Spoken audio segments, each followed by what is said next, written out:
Hello everyone, स्वागत है आप सभी का पीसीएसवाई तरुण चैनल पर। जैसे कि आप सभी को पता है कि एमपी जीके मध्य प्रदेश की जीके को हम लगा रहे हैं सिलेक्शन तक बुक के माध्यम से पूरा कवर कर रहे हैं। अगर पिछली वीडियो में अगर हम थोड़ा सा बात की जाए तो मध्य प्रदेश के भूगोल, मध्य प्रदेश की अर्थव्यवस्था, मध्य प्रदेश की अगर हम बात की जाए तो पॉलिटी बात जो है कर चुके थे। मध्य प्रदेश की इतिहास में भी हम एंशिएंट हिस्ट्री जो है कंप्लीट हो चुकी है। आज हमारे यहाँ पर जो है मिडेवल हिस्ट्री की बात करेंगे, मध्यकालीन इतिहास की बात करने वाले हैं, जो कि बहुत ही महत्वपूर्ण आज का चैप्टर यहाँ पर होने वाला है। मध्यकालीन इतिहास समाप्त हो जाएगा तब हम किस चैप्टर पे बात करेंगे वो हम अंतिम में आपको बता देंगे, उसकी चिंता नहीं करनी आपको। सबसे पहले हम मध्य प्रदेश का जो इतिहास है मध्यकाल का उसके बारे में बात करें। तो मध्यकाल में सल्तनत काल, मालवा से स्वतंत्र मुस्लिम सल्तनत, मेवाड़ का फारूकी वंश, मुगल काल, तोमर वंश एवं मध्यकालीन रियासतों के बारे में बात करने वाले हैं। तो एक बार जोरदार तरीके से चैनल पे नए हो सब्सक्राइब लाइक शेयर जरूर एक बार आपको कर लेना है। सबसे पहले जैसे हमने आपको बताया सल्तनत काल के बारे में बात करेंगे। सल्तनत काल में हम सबसे पहले गुलाम वंश की बात कर लेते हैं। गुलाम वंश में बात की जाए तो मालवा में पहला आक्रमण जो है ऐबक कुतुबुद्दीन ऐबक ने उज्जैन पर जो है किया हुआ था। कुतुबुद्दीन ऐबक ने 1202 से 1203 ईस्वी में चंदेल शासक परमर्दी देव को पराजित किया और उसके बाद इल्तुतमिश, कुतुबुद्दीन ऐबक के बाद कुतुबुद्दीन ऐबक का गुलाम इल्तुतमिश का जब शासनकाल आया तो 1231 में ग्वालियर के प्रतिहारों को इन्होंने हराया और किले की महिलाओं ने जोहर जो है कर लिया था। इल्तुतमिश ने ही 1234 ईस्वी में बिदसा, जिसे भेलसा उस समय कहा जाता था, उस पर आक्रमण करके ध्वस्त किया था। महाकालेश्वर मंदिर उज्जैन में जो आपका है 1235 ईस्वी को इल्तुतमिश ने लूटा था। बलबन का काल आता है 1251 ईस्वी में नरवर के शासक महाराजा चाहड़ देव को पराजित करके बहुत ज्यादा वहां पर लूटपाट मचाई हुई थी। तो ये गुलाम वंश हो गया। इसके बाद आता है आपका खिलजी वंश। गुलाम वंश के बाद जलालुद्दीन खिलजी ने मांडू पर आक्रमण करके वहां पर लूटपाट की। अलाउद्दीन खिलजी के सेनापति आइन उल मुल्क ने 1296 ईस्वी में मालवा पर जो है आक्रमण किया था। आइन उल मुल्क ने अंतिम परमार शासक महलक देव को भी हत्या वहां पर कर दी थी और अलाउद्दीन खिलजी ने मांडू अभियान के विषय में अमीर खुसरो ने मांडू विजय को दक्षिण विजय की कुंजी जो है कहा हुआ है। तो एमपीपीएससी 2020 में ऐसा क्वेश्चन आया था कि मांडू विजय को दक्षिण की कुंजी किसके द्वारा कहा गया है, तो अमीर खुसरो के द्वारा कहा गया था। गुलाम वंश, खिलजी वंश, इसके बाद आता है आपका तुगलक वंश। तुगलक वंश की बात की जाए तो बटियागढ़ जो कि दमोह के फारसी शिलालेख में संस्थापक गियासुद्दीन तुगलक का उल्लेख मिलता है। बटियागढ़ के संस्कृत शिलालेख में मोहम्मद बिन तुगलक का उल्लेख मिलता है, जिसे जलाल ख्वाजा लेखक के द्वारा लिखा गया था। मोहम्मद बिन तुगलक ने दिल्ली से देवगिरी राजधानी परिवर्तन करते समय धार के किले का जीर्णोद्धार भी करवाया हुआ था। कभी क्वेश्चन आ जाए कि धार के किले का किस तुगलक वंशी ने जीर्णोद्धार करवाया, मोहम्मद बिन तुगलक के द्वारा करवाया गया था। फिर आता है कि मोहम्मद बिन तुगलक ने अजीज बहीमार को मालवा में सूबेदार के रूप में नियुक्त किया था। छतरपुर जिले के दुलचीपुर ग्राम से प्राप्त एक पत्थर के शिलालेख से फिरोज शाह तुगलक की जानकारी भी मिलती है। गुलाम वंश, खिलजी वंश, तुगलक वंश, इसके बाद आता है सैयद वंश। सैयद वंश का संस्थापक खिलजी खान ने ग्वालियर के शासक बीरम देव से कर उगाही के लिए वजीर ताज उल मुल्क को भेजा था और सैयद वंश को ज्यादा इतिहास में खास नहीं है। तो फिर इसके बाद आ जाता है लोधी वंश। लोधी वंश के संस्थापक बहलोल लोधी ने ग्वालियर पर आक्रमण किया लेकिन मान सिंह तोमर से वह पराजित हुए थे। सिकंदर लोधी ने 1505 ईस्वी में मान सिंह तोमर को पराजित किया था। सिकंदर लोधी के उत्तराधिकारी इब्राहिम लोधी ने विक्रमादित्य तोमर को पराजित किया था। तो ये आपके सल्तनत काल के कुछ 5 वंश हुए हैं जो कि इंपोर्टेंट इतिहास में, इनको थोड़ा सा आपको ध्यान से देखना होगा।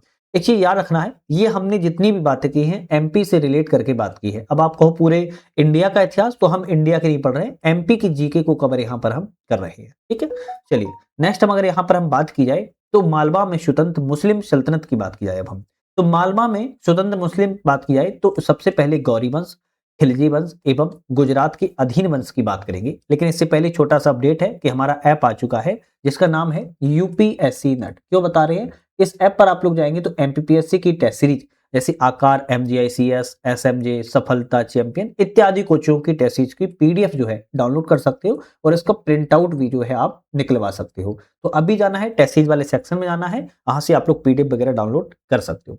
साथ में एक यू एमपीपीएससी के लिए ही एक मोस्ट इंपोर्टेंट हमारा एक नई सीरीज स्टार्ट होने वाली है। जल्दी आप लोग को अपडेट मिल जाएगा हमारे टेलीग्राम चैनल से, जिसमें आपको रिवीजन करवाएंगे हम। अब रिवीजन कैसे करवाएंगे, तो रिवीजन हम यूनिट वाइज आपको करवाने वाले हैं, जिसमें आपको क्या होगा, सिर्फ क्वेश्चन और आंसर होंगे, उसका हमारा एमसीक्यू फॉर्म में जो है रिवीजन करवाएंगे। केवल और केवल सिर्फ ऐप पर ही रिवीजन करवाया जाएगा। तो जल्द ही अपडेट मिलेगा, टेलीग्राम चैनल पर ज्वाइन कर लेना, जैसे ही आपका अपडेट आए तो आप उसे ज्वाइन कर सके। मालवा में स्वतंत्र मुस्लिम सल्तनत की बात किया है तो गौरी वंश, खिलजी वंश और गुजरात के अधीन वंश थे, जिसमें सबसे पहले गौरी वंश था। गौरी वंश में दिलावर खान, जिसे हुसैन कहते हैं, उसके बाद होसंग गौरी और फिर मोहम्मद शाह गौरी थे। सबसे पहले दिलावर खान हुसैन की बात किया तो 1401 से 1406 तक रहे हैं। हुसैन को फिरोज शाह तुगलक ने दिलावर खान नाम दिया हुआ था। उनके पुत्र अल्प खां के आग्रह पर सुल्तान आमिद शाह दाऊद दिलावर खान गौरी की उपाधि धारण करके स्वयं को मालवा का स्वयं शासक घोषित कर लिया था। धार को इन्होंने अपनी राजधानी बनाया और इसके शासनकाल में ही इनके पुत्र अल्प खां ने सादियाबाद किलों का निर्माण भी करवाया था। इसके बाद आती हैं अल्प खां, जिन्हें होसंग शाह के नाम से जाना जाता है इतिहास में। 1406 से 1435 तक इनका टाइम पीरियड रहा है। 1406 ईस्वी में अल्प खां होसंग शाह ने होशंग शाह के नाम से मालवा की गद्दी पर बैठे और इन्होंने मांडू को अपनी जो है राजधानी रूप में बनाया था। मांडू का नाम सादियाबाद, खुशियों का शहर इन्होंने रखा था। नर्मदापुरम का नाम ही होशंगाबाद किया है। साइक्लोपियन बांध जो राजा भोज के द्वारा निर्मित था, इसको नष्ट करवा दिया था। गुजरात के शासक मुजफ्फर शाह से युद्ध में पराजित हुए थे। इनका अंतिम आक्रमण कालपी किले पर था। होशंग शाह का मकबरा की बात की जाए तो मांडू में है। एमपीपीएससी में क्वेश्चन फेवरेट है, आता है, और मध्य प्रदेश का ताजमहल जो है कहा जाता है। इसके बाद आते हैं अंतिम मोहम्मद शाह गौरी, जो कि 1435 से 1436 तक रहे हैं। मालवा में गौरी वंश का अंतिम शासक था। शराब हाला पीने से मृत्यु हुई थी। वास्तविक नाम इसका गजनी खान था।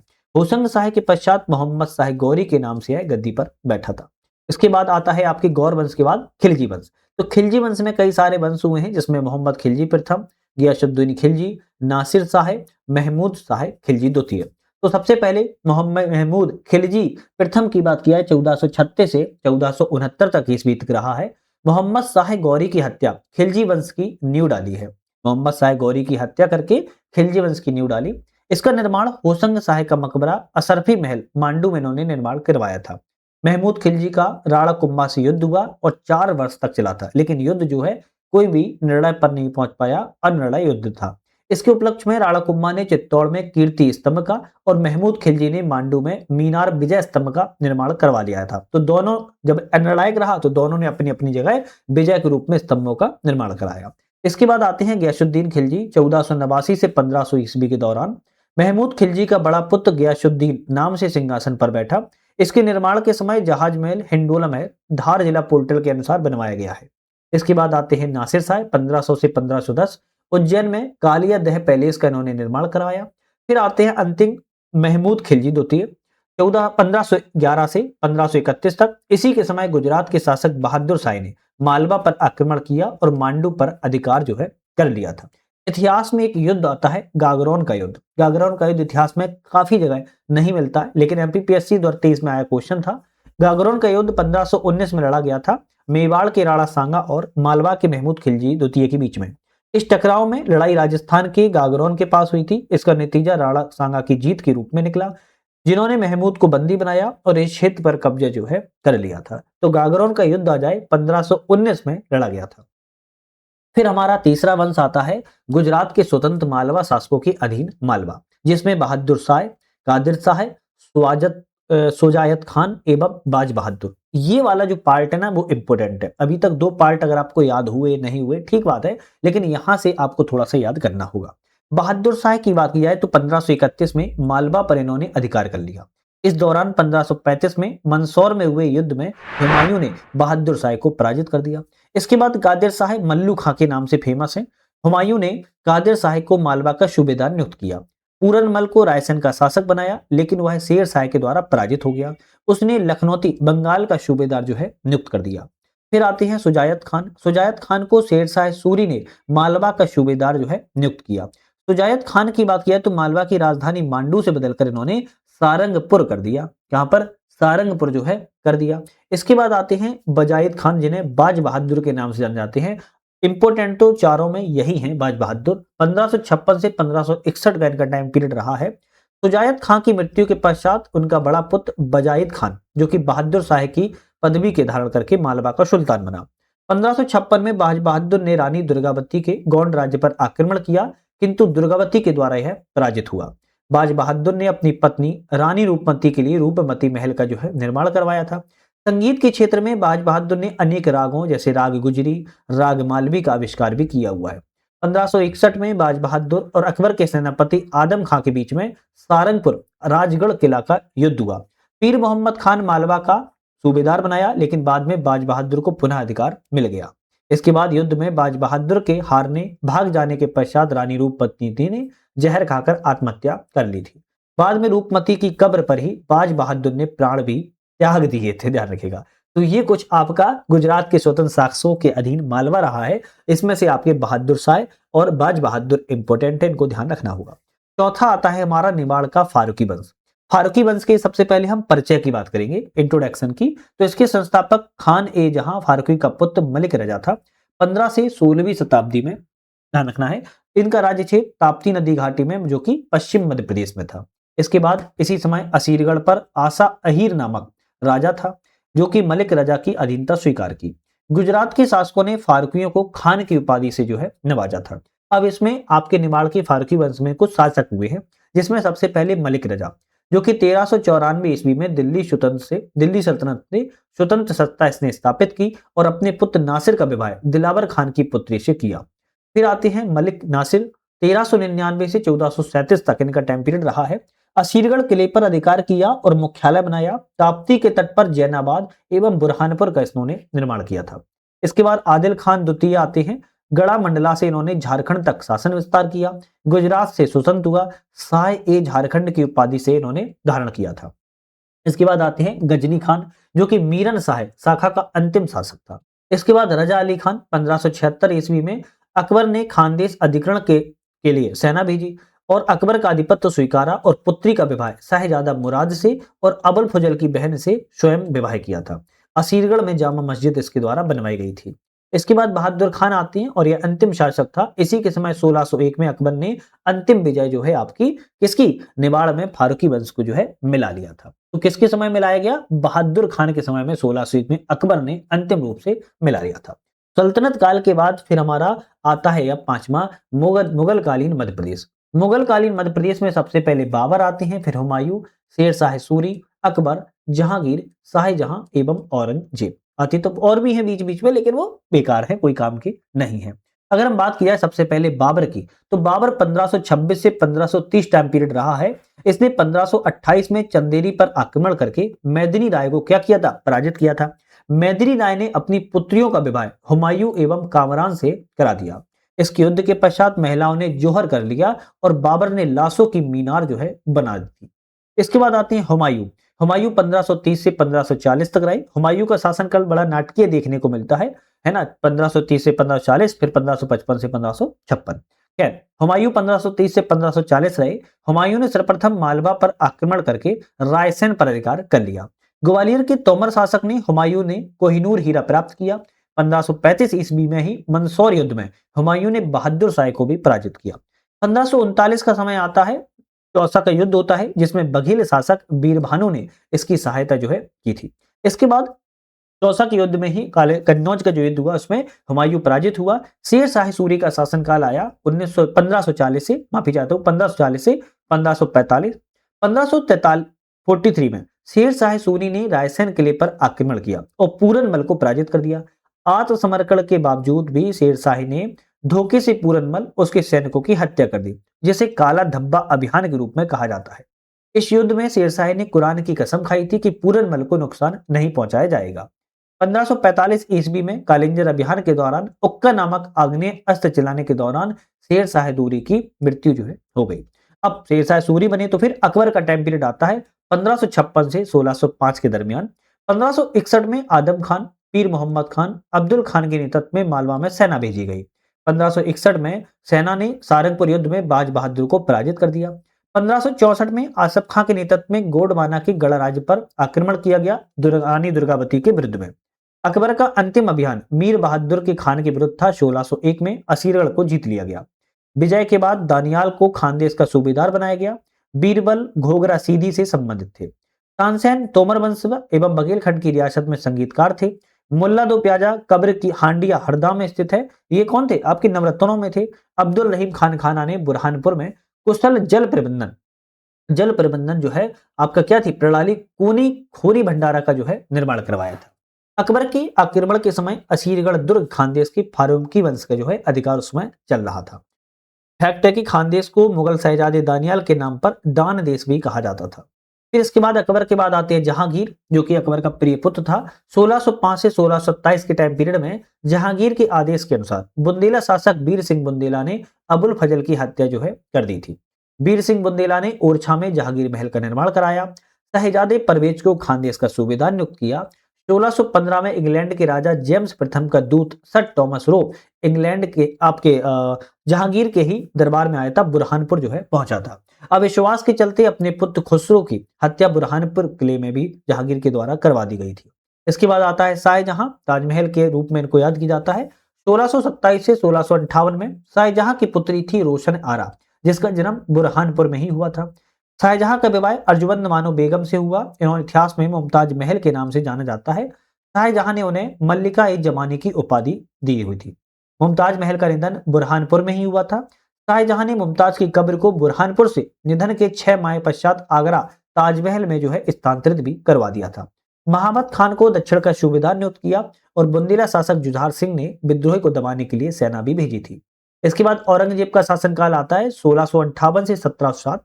इसके खिलाफ बुंदेला शासक छत्रसाल ने विद्रोह किया, बुरहानपुर में जजिया कर लगाया। इसकी मृत्यु के पश्चात ही सेनापति दोस्त मोहम्मद खान ने भोपाल रियासत की जो है स्थापना भी की हुई थी। तो आपकी किसकी मुगल काल में बाबर, हुमायूं, शेरशाह सूरी, अकबर, जहांगीर, शाहजहां, औरंगजेब, ये आपके जो 7 व्यक्ति हैं, इनकी मध्य प्रदेश में क्या योगदान रहे हैं, इसके बारे में हमने पॉइंट टू पॉइंट जो है बात की हुई है।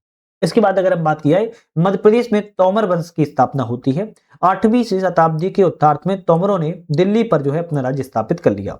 इनकी 3 शाखाएं थी। एक शाखा ग्वालियर में थी और मुरैना शाखा के नाम से जानी जाती थी। ग्वालियर मुरैना शाखा थी, अन्य शाखा पाटन शाखा भी थी, जिसका संस्थापक वीर सिंह तोमर जो है माने जाते हैं। अब तोमर वंश में वीर सिंह, उद्धव देव, बीमर देव, डुंगरेंद्र सिंह, कीर्ति सिंह, कल्याणमल, मान सिंह, विक्रमजीत विक्रमादित्य के नाम से मशहूर है। अब इसमें से सबसे पहले हम बात करें वीर सिंह की। तोमर वंश में वीर सिंह का बात किया तो इस तोमर वंश का संस्थापक वीर सिंह ही था। इसकी रचनाई वीर सिंहावलोक दुर्गा भक्ति तरंगणी थी। संगीताचार्य दामोदर भट्ट को इसने संरक्षण जो है दिया हुआ था। इसके बाद उद्धव रणदेव थे, जो कि गंगोला ताल अभिलेख अनुसार तुर्क सुल्तानों का दमन इसके द्वारा किया गया था। इसके बाद बीरम देव आते हैं। बीरम देव हम्मीर महाकाव्य के रचयिता, जैन कवि, नयन चंद सूरी राष्ट्र कवि थे।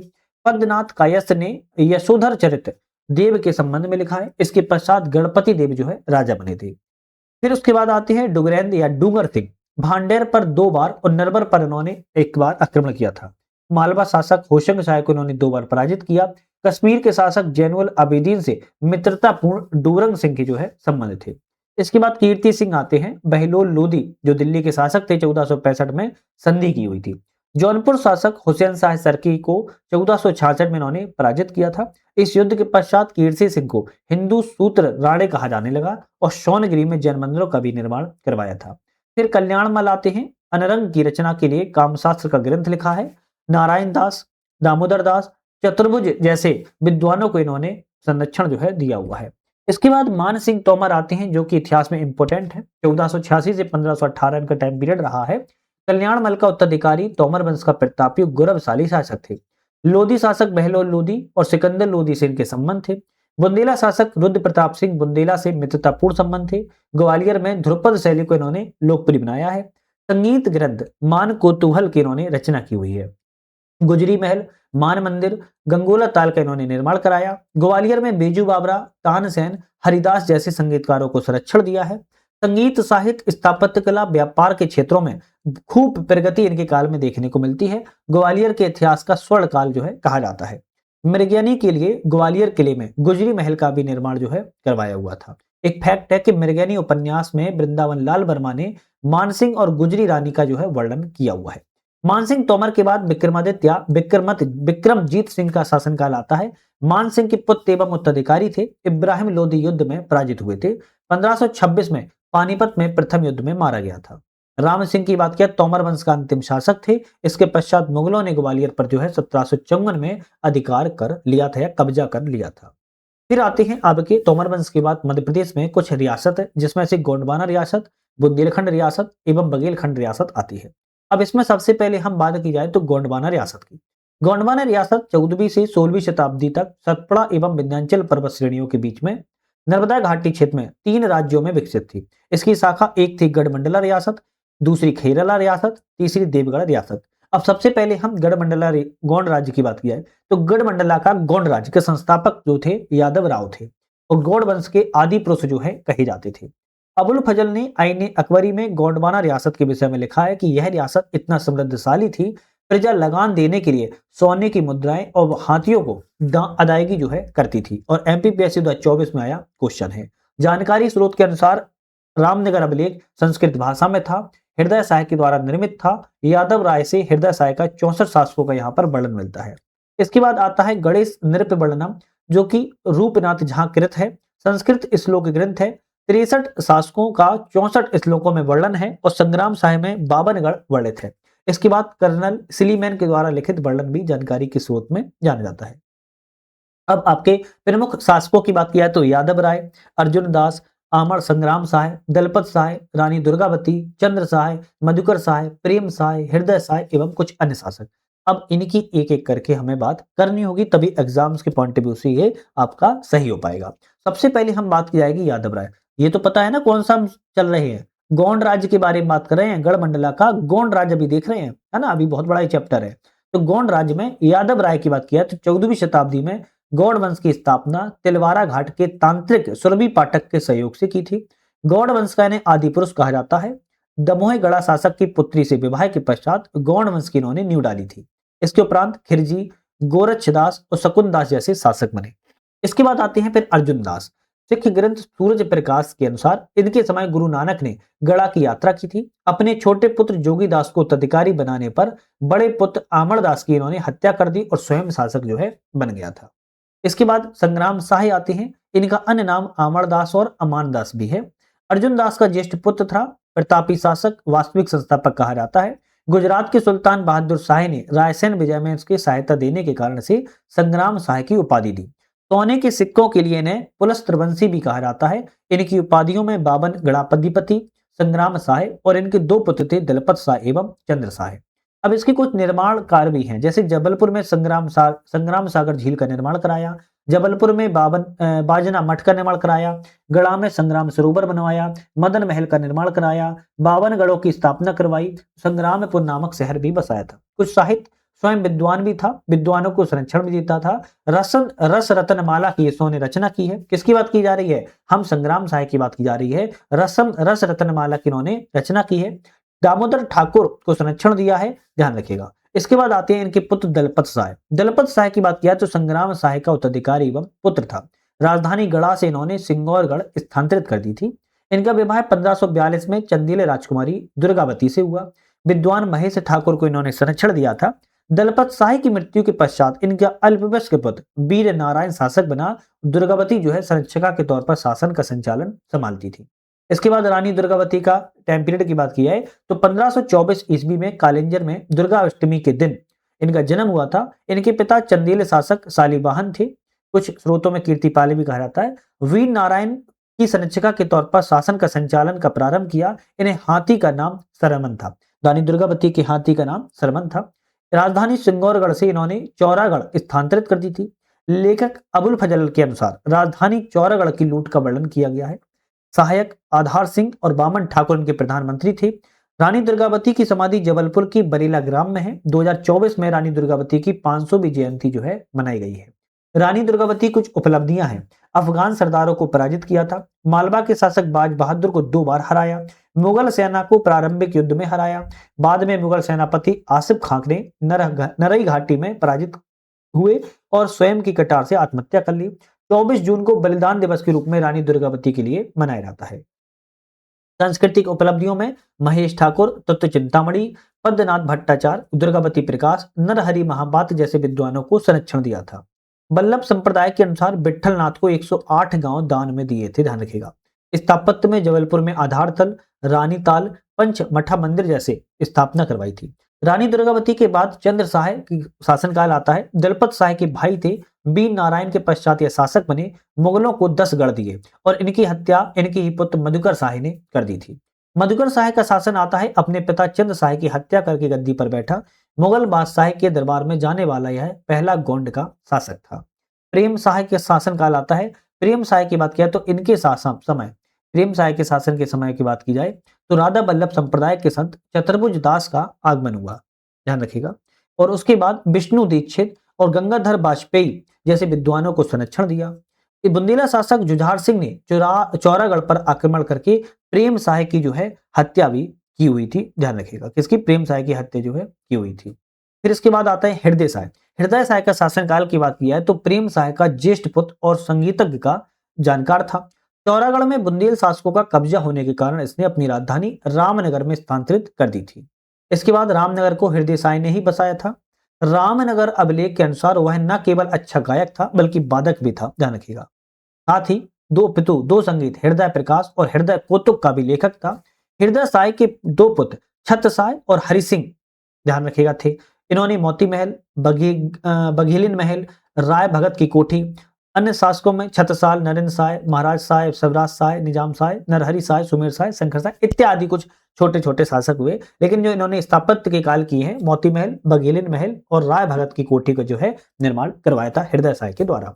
इसके बाद आती है शंकर शाह। शंकर शाह की बात किया तो सुमेर शाह के पुत्र थे। 1857 की क्रांति में अंग्रेजों के विरुद्ध विद्रोह किया था। ब्रिटिश सरकार को खत्म करने के लिए देवी से प्रार्थना की कविता है जिन्होंने लिखी हुई है। इनके पुत्र रघुनाथ शाह, पत्नी फूल कुंवर की छिंदवाड़ा विश्वविद्यालय का नाम राजा शंकर शाह के नाम पर ही कर दिया गया है। इसके बाद आती है रानी कमलापति, जिनका विवाह की बात की जाए तो निजाम शाह से हुआ था, गिन्नौरगढ़ रियासत से। इनके पुत्र के संरक्षण के रूप में भोपाल पर शासन किया। 15 नवंबर 2021 को जनजाति गौरव दिवस के उपलक्ष्य में हबीबगंज रेलवे स्टेशन का नाम बदलकर रानी कमलापति रेलवे स्टेशन जो है कर दिया गया है। अंतिम गौंड शासका थी और भोपाल के छोटे तालाब में इन्होंने जल समाधि ली हुई थी, ध्यान रखिएगा। अब आता है गोंडों की कुछ राजधानियां, जैसे गढ़ा यादवगढ़, सिंगौर संग्राम शाह, चौरागढ़ रानी दुर्गावती, रामनगर हृदय शाह और मंडला नरेंद्र शाह के द्वारा राजधानियों को बनाया गया था। गौड़ राज्य से संबंधित कुछ स्थापत्य की बात किया तो संग्राम शाह ने चौरागढ़ का किला नरसिंहपुर में बनवाया, सिंगौरगढ़ का किला दमोह में बनवाया और बाजना मठ जबलपुर में निर्माण करवाया था। रानी दुर्गावती की बात किया तो पंचमठा मंदिर जबलपुर में बनवाया। हृदय शाह मोती महल, बघेलिन महल रामनगर मंडला में बनवाया। निजाम शाह राजराजेश्वरी मंदिर मंदिर जो है मंडला में बनवाया हुआ था। तो कुछ इनके स्थापत्य कला है जो कि इंपोर्टेंट है, ध्यान रखिएगा। इसके बाद गौंड राज से संबंधित कुछ साहित्य की हम बात कर लेते हैं। साहित्य में हम बात की जाए कौन सी रचना किस विद्वान शासक के द्वारा जो है की गई है। सबसे पहले रूपनाथ झा। रूपनाथ झा की रचना की बात किया तो गणनस प्रणनम इनकी रचना थी। संग्राम शाह की बात किया तो रस रतन माला इनकी रचना है। दामोदर ठाकुर की बात किया है तो दिव्य निर्णय संग्राम शाही विवेक दीपिका रचना है। महेश ठाकुर की बात किया तो आलोक दर्पण तिथि तत्व चिंतामणि रचना है। पद्मनाथ भट्टाचार्य की बात की जाए दुर्गावती प्रकाश वीर चंपू रचना है। इसके बाद भानुदत्त मिश्रा की बात किया है तो रस मंजरी रचना है। लक्ष्मी प्रसाद दीक्षित की बात करें गजेंद्र मोक्ष रचना है। वीर वाजपेयी की रचना की बात किया तो प्रेम दीपिका है। और हृदय शाह की रचना की बात किया है हृदय कौतुक हृदय प्रकाश जो है रचना है। तो कुछ आपके साहित्यकार विद्वान शासक हैं जिसके द्वारा ये रचनाएं की गई हैं। आप चाहो तो इसका स्क्रीनशॉट भी एक बार ले सकते हो। चलिए नेक्स्ट हम यहाँ पर बात की जाए खरीला का गोंड राज। ये थोड़ा इंपोर्टेंट है। खरीला के गोंड राज की बात किया तो मध्य प्रदेश के बैतूल क्षेत्र में स्थित है, जिसे बदनूर भी कहा जाता है। इसका विस्तार बैतूल से अमरावती तक फैला हुआ था।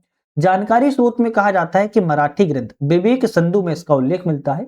इसके प्रमुख कुछ शासक हुए इल जो है इस राज्य का संस्थापक था। फिर उसके बाद नरसिंह राय शासन का विस्तार किया और जैतपाल प्रशासन को संगठित किया था। कुछ महत्वपूर्ण घटनाएं घटित हुई हैं, जैसे 1438 में मालवा में सुल्तान हुसैन शाह गौरी के अधीन आया, बाद में मुगलों के नियंत्रण में आया और 17वीं शताब्दी में देवगढ़ राज्य में विलय हो गया। कुछ फैक्ट है, जैसे खेरला का किला बैतूल जिले में स्थित है। उत्तर और दक्षिण भारत के बीच एक व्यापार मार्ग के रूप में इसको जाना जाता था। इसके बाद देवगढ़ के गौण राज्य की बात किया तो 16वीं शताब्दी के अंत में देवगढ़ का गौण राज्य सतपुड़ा के अचल में अस्तित्व में आया था, मतलब कि सतपुड़ा के में फैला हुआ था। इसकी राजधानी हरियागढ़ बाद में देवगढ़ छिंदवाड़ा में स्थानांतरित हो गई थी और प्रथम शासक इसका तुलोबा था, ध्यान रखिएगा। अब तुलोबा की बात किया है तो धुर्जा राजा जाटवा प्रथम थे, जो कि देवगढ़ किले का इन्होंने निर्माण करवाया। राजा जाटवा गढ़ मंडला के शासक प्रेम साह के समकालीन थे। फिर उसके बाद कोकसाय प्रथम आते हैं, जो कि जाटवा के बाद उनका ही पुत्र कोकसाय गद्दी पर बैठा। 1637 में खान एक के दौरान नागपुर के किले का इन्होंने हमला किया। कोकसाय ने आत्मसमर्पण कर दिया और 1.5 लाख रुपए और 170 हाथी श्रद्धांजलि जो है दिए थे। इसके बाद गोरखसाय, जिसे कोकसाय द्वितीय भी कहा जाता है, राजा केसरी साय की मृत्यु के बाद गोरखसाय ने शासन संभाला। गोरखसाय के शासनकाल में 1667 से 1669 के दौरान मुगल सेनापति दिलेर खान ने हमला किया, गोरखसाय और उसके बेटे को इस्लाम कबूल करने के लिए मजबूर किया और देवगढ़ का नाम बदलकर इस्लामगढ़ भी कर रखा गया था। इसके बाद बख्त बुलंद महिपत शाह का शासनकाल आता है। 1686 ईस्वी में औरंगजेब से मिलने के बाद इस्लाम इसने कबूल किया और राजा की उपाधि प्राप्त की। मुगलों ने पहले राजा के रूप में मान्यता दी, लेकिन बाद में जमींदार के रूप में शासन किया। 1691 में औरंगजेब ने अपदस्थ कर दिया, लेकिन 1699 में फिर से देवगढ़ पर कब्जा कर लिया। इसके बाद अंतिम आते हैं चांद सुल्तान। बख्त बुलंद शाह की मृत्यु के बाद यह शासक बना। राजधानी देवगढ़ से नागपुर इसके द्वारा स्थानांतरित की गई। कान्होजी भोंसले के हमले के बाद चौथ देना स्वीकार कर लिया था। 1743 में वास्तविक अधिकार रघुजी भोंसले मराठी के हाथ में आ गया। देवगढ़ का गौड़ राज्य से समाप्त जो है हो गया। उसके बाद आता है बुंदेलखंड रियासत। बुंदेलखंड रियासत इतिहास में जानना बहुत इंपॉर्टेंट है। 13वीं शताब्दी के अंतिम दशकों में सोहनपाल ने गंडकुडार में जो है अधिकार किया। गंडकुडार में अधिकार किया। बुंदेलखंड की बात किया तो मध्य प्रदेश उत्तर प्रदेश में सांस्कृतिक और भौगोलिक क्षेत्र के रूप में फैला था। यह क्षेत्र चंदेल शासकों के अंतर्गत बुंदेलखंड के नाम से जो है जाना जाता है। कुछ महत्वपूर्ण फैक्ट हैं, जैसे रियासत ओरछा की बात किया है तो रुद्र प्रताप सिंह इसके संस्थापक थे। पन्ना महाराजा छत्रसाल बुंदेला इसके संस्थापक थे। साहेगढ़ के हृदय साहिब बुंदेला, जैतपुर के जगत राज बुंदेला, छतरपुर के कुंवर सोनू जी पवार, अजयगढ़ के गुमान सिंह बुंदेला, दतिया के भगवान राव बुंदेला जो है आपके संस्थापक थे। कुछ रियासत हैं, इनके संस्थापक कौन हुए इसके बारे में बात की है। ओरछा रियासत की अब हम बात करें, अब एक एक करके बात करेंगे। ओरछा रियासत की बात किया तो इसके संस्थापक रुद्र प्रताप सिंह थे। राजधानी गंडकुडार या ओरछा थी। अवधि 1501 से 1817 ईस्वी तक ओरछा रियासत रही है। रुद्र प्रताप सिंह वास्तविक संस्थापक थे और बाबर के है समकालीन थे। ओरछा नगर की इन्होंने स्थापना 1531 ईस्वी में की। गढ़कुंडार एवं ओरछा दोनों जगहों से इन्होंने जो है शासन संचालन को किया हुआ था। इसके बाद भारतीय चंद बुंदेला आते हैं। ओरछा को राजधानी बनाया। शेर शाह के आक्रमण के दौरान कीरत सिंह चंदेल को सहायता के लिए सैन्य सहायता भेजी थी। रानी महल शहर पवनाह की इन्होंने स्थापना भी करवाई थी। इसके बाद आते हैं मधुकर साहब। मधुकर साहब भारतीय चंद बुंदेला के भाई थे। कीरत सिंह चंदेल के सैन्य टुकड़ी का नेतृत्व किया था। ओरछा में राम राजा मंदिर का निर्माण मधुकर साहब के द्वारा ही करवाया गया है। माथे पर तिलक लगाने के कारण मधुकर साहब तिलक के नाम से भी प्रसिद्ध थे। राम साहब आते हैं उसके बाद। मधुकर साहब का ज्येष्ठ पुत्र था। इसके भाई वीर सिंह बुंदेला उस समय दतिया के जागीरदार में थे। इनके दरबार में कठिन काव्य के प्रेत केशव दास जो है रहते थे। इसके बाद वीर सिंह आते हैं। जहांगीर को शासन बनाने में वीर सिंह देव ने बहुत सहायता प्रदान की थी। इससे प्रसन्न होकर जहांगीर ने संपूर्ण बुंदेलखंड का राज्य इन्हें सौंप दिया था। जहांगीर के कहने पर अबुल फजल की हत्या भी कर दी थी वीर सिंह बुंदेला ने। वीर सिंह बुंदेला ने जहांगीर के लिए ओरछा में जहांगीर महल का भी निर्माण जो है करवाया था।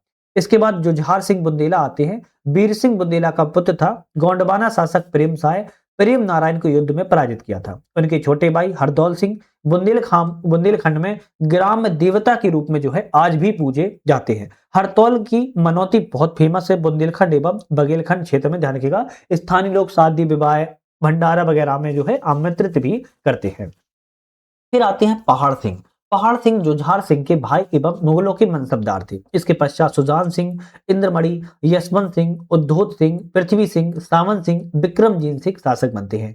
विक्रमजीत सब शासक बनते हैं तो ओरछा से टेहरी टीकमगढ़ जो है राजधानी होती है। 1812 में अंग्रेजों के साथ उन्होंने सुरक्षा संधि करते हैं और टीकमगढ़ शहर की स्थापना करते हैं। इसके बाद धर्मपाल सिंह आते हैं, विक्रम जी के पुत्र थे। इनकी 3 रानियां थी, लड़ई दुलैया, गरई दुलैया, हरई दुलैया। ये सभी निसंतान थी, ध्यान रखिएगा। लड़ई सरकार की बात किया तो लड़ई दुलैया के नाम से जानी जाती है। बुंदेलखंड की विक्टोरिया कहा जाता है।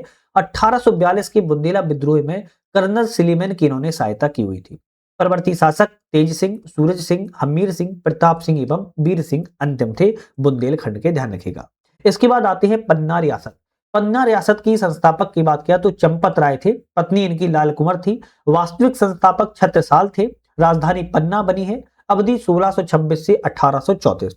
इसमें सबसे पहले महाराज छत्रसाल की आती है। 1649 में इनका जन्म हुआ था, मृत्यु 1731 में हुई थी। उपनाम बुंदेल केसरी, बुंदेलखंड का शिवाजी कहा जाता है।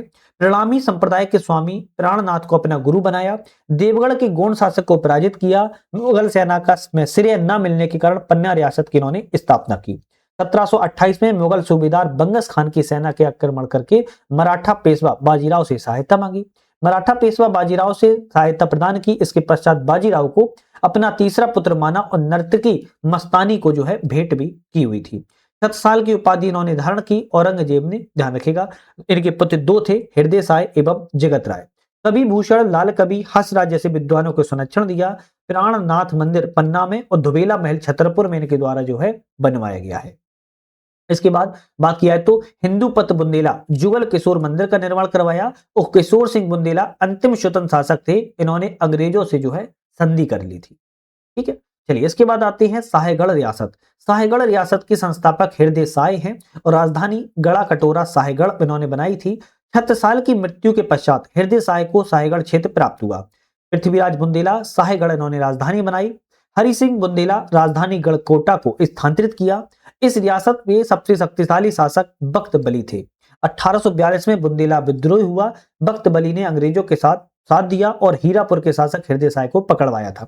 अंग्रेजों के द्वारा शर्तें पूरी न करने के कारण 1857 में विद्रोह में अंग्रेजों के खिलाफ विद्रोह किया था। बाद में बोधन दुआ राजा बख्त बली का सेनापति था, ध्यान रखिएगा। एमपीएससी 19 में क्वेश्चन आया है। फिर आता है जैतपुर रियासत। जैतपुर रियासत के संस्थापक जगत राज बुंदेला थे। राजधानी जैतपुर महोबा उत्तर प्रदेश थी। इसके प्रमुख शासकों में पहाड़ सिंह, गजराज सिंह, केसरी सिंह और राजा पारीक्षत थे। राजा पारीक्षत की बात किया तो चरखरी में रतन सिंह, राजा पारीक्षत ने 1836 में बुड़वा मंगल का आयोजन किया था। 1842 में बुंदेला विद्रोह का नेतृत्व किया। राजा पारीक्षत ने बिलगांव पनवाड़ी युद्ध में अंग्रेजों को हराया था। इसके बाद आते हैं चरखारी रियासत। चरखारी रियासत जगत राज को यह क्षेत्र प्राप्त हुआ। चरखारी राजा रतन सिंह ने 1836 में बुड़वा मंगल का आयोजन किया और 1842 में बुंदेला में अंग्रेजों का साथ दिया था। छतरपुर रियासत के संस्थापक कुंवर सोनजू पवार थे। राजधानी छतरपुर थी। यद्यपि छतरपुर की स्थापना छत्रसाल ने की थी, लेकिन सोनूजू पवार ने छतरपुर को अपनी राजधानी बनाया और छतरपुर रियासत की स्थापना भी की थी। प्रताप सिंह बुंदेला ने 1816 में अंग्रेजों से सुरक्षा संधि की थी। इसके बाद अजयगढ़ रियासत आती है, जिसके संस्थापक की बात किया तो गुमान सिंह है। अजयगढ़ को राजधानी बनाया। अजयगढ़ का किला स्थापत्य के रूप में जाना जाता है। गुमान सिंह बुंदेला की मृत्यु के बाद बख्त सिंह बुंदेला शासक और माधव सिंह बुंदेला फिर महिपत सिंह बुंदेला शासक बने। इसके बाद आता है दतिया रियासत, जिसके संस्थापक भगवान राव बुंदेला थे। दतिया सियोड़ा को इन्होंने राजधानी बनाया। ओरछा शासक वीर सिंह बुंदेला के पुत्र भगवान राव बुंदेला को दतिया छोटी बड़ौनी पृथक जागीरदारी सौंपी गई थी। भगवान राव बुंदेला दतिया रियासत के संस्थापक माने जाते हैं। शुभकरण बुंदेला दतिया का शासक बना और इसी ने औरंगाबाद में शुभकरण हवेली का जो है निर्माण किया था। कभी गोरेलाल की पुस्तक छत्र प्रकाश में शुभकरण को मुगल सेना का वीर सेनापति भी कहा गया है। दलपत राय प्रताप सिंह बुंदेला, इसी ने दतिया का नाम बदलकर दलीप नगर जो है कर दिया था। इसके बाद महाराम चंद बुंदेला, औरंगजेब ने इसे महाराष्ट्र के सतारा किले का पहरेदार नियुक्त किया। फिर पृथ्वी सिंह दतिया की जगह सियोड़ा पृथ्वीनगर की स्थापना की या शासन किया। पृथ्वी सिंह बुंदेला हिंदी साहित्य के इतिहास में रस रिद्धि के नाम से फेमस है। इसके बाद आता है चंदेरी बानपुर रियासत। इसके संस्थापक भरत सिंह बुंदेला थे। चंदेरी, केलगमा, बानपुर इन्होंने राजधानी बनाई। मुगल सम्राट जहांगीर ने 1605 में ओरछा शासक रामसाय को गद्दी से हटाकर उसके छोटे भाई वीर सिंह देव प्रथम को राज्य सौंप दिया था और शाहजहां ने भरत सिंह से प्रसन्न होकर चंदेरी रियासत भी इसको सौंप दी थी। फिर आता है विजय राघवगढ़ रियासत। इसका क्षेत्र कटनी था। मेहर एवं विजय राघवगढ़ में इसने विभाजन किया गया। इसी के शासक सरजू प्रसाद ने कंपनी प्रशासक साबिर अली की हत्या 1857 की क्रांति ब्रिटिश को चुनौती दी थी। फिर इसके बाद हम बात किया है तो बुंदेलों का स्थापत्य, जैसे रुद्र प्रताप सिंह, भारती चंद बुंदेला ने ओरछा किला बनवाया। भारती चंद बुंदेला के द्वारा रानी महल, शहर पनाह ओरछा बनवाया गया। मधुकर शाही ने रामराजा मंदिर ओरछा में बनवाया। वीर सिंह बुंदेला के द्वारा दतिया का किला, जहांगीर महल, चतुर्भुज मंदिर और करीरा महल शिवपुरी बनवाया गया। छत्रसाल प्राणनाथ मंदिर पन्ना, छतरपुर नगर छतरपुर में बनवाया गया। उड़ान शाही ने सागर शहर सागर की स्थापना की। अजय पाल ने अजयगढ़ किला बनवाया। हृदय शाही ने बुंदेली दरवाजा रीवा बनवाया। इंद्रजीत सिंह ने राय प्रवीण महल ओरछा बनवाया। हिंदुपत बुंदेला ने जुगल किशोर मंदिर पन्ना बनवाया। रुद्र प्रताप सिंह ने बलदेव मंदिर पन्ना रोमन शैली में निर्मित करवाया था। बुंदेलों की कुछ रियासत और राजधानी थी, जैसे ओरछा जो रियासत थी, प्रताप रुद्र सिंह संस्थापक थे। गढ़कुंडार ओरछा राजधानी थी। पन्ना की बात किया तो महाराजा छत्रसाल संस्थापक थे, पन्ना राजधानी थी। साहेगढ़ हृदय साहेब बुंदेला संस्थापक थे, साहेगढ़ गढ़ा कोटा राजधानी थी। जैतपुर के संस्थापक जगत राज बुंदेला थे, जैतपुर महोबा उत्तर प्रदेश राजधानी थी। छतरपुर कुंवर सोनूजी पवार संस्थापक थे, छतरपुर राजधानी थी। अजयगढ़ गुमान सिंह बुंदेला संस्थापक थे, अजयगढ़ राजधानी थी। और दतिया भगवान राव बुंदेला संस्थापक थे, दतिया और सिवड़ा दोनों ही राजधानी के रूप में जो है जानी जाती थी। तो आज हमने यहाँ पर अपने मध्य प्रदेश के मध्यकालीन इतिहास के क्वेश्चनों की जो है बात की है। अब हमने आपसे बोला था कि हम नेक्स्ट वीडियो में किस टॉपिक पर बात करेंगे, तो मध्य प्रदेश का आधुनिक इतिहास की बात करेंगे। अब आधुनिक इतिहास में ना दो चैप्टर इसमें, एक तो 45 और 46। तो पहले हम बात करेंगे 45 नंबर चैप्टर की। हो सकता है 45 नंबर चैप्टर की भी दो पार्ट में वीडियो आए, क्योंकि बड़ा चैप्टर है तो आप लोगों को प्रॉपर तरीके से इसको सही से देख पाए, इसके लिए हम हो सकता है दो पार्ट बनाए या एक ही पार्ट में देख समझ लेंगे कैसा बन रहा है। तो आज आप लोगों ने पूरी वीडियो अच्छे से कवर की है, तो ध्यान रखिएगा पिछली वीडियो भी कवर करते चलना, रिवीजन करते चलना, जिससे कि क्या होगा आपका रिवीजन होता चलेगा, वरना पता चले आगे बढ़ रहे हैं पीछे का भूल रहे हैं, उसको ये सब नहीं करना है। तो आज के लिए धन्यवाद।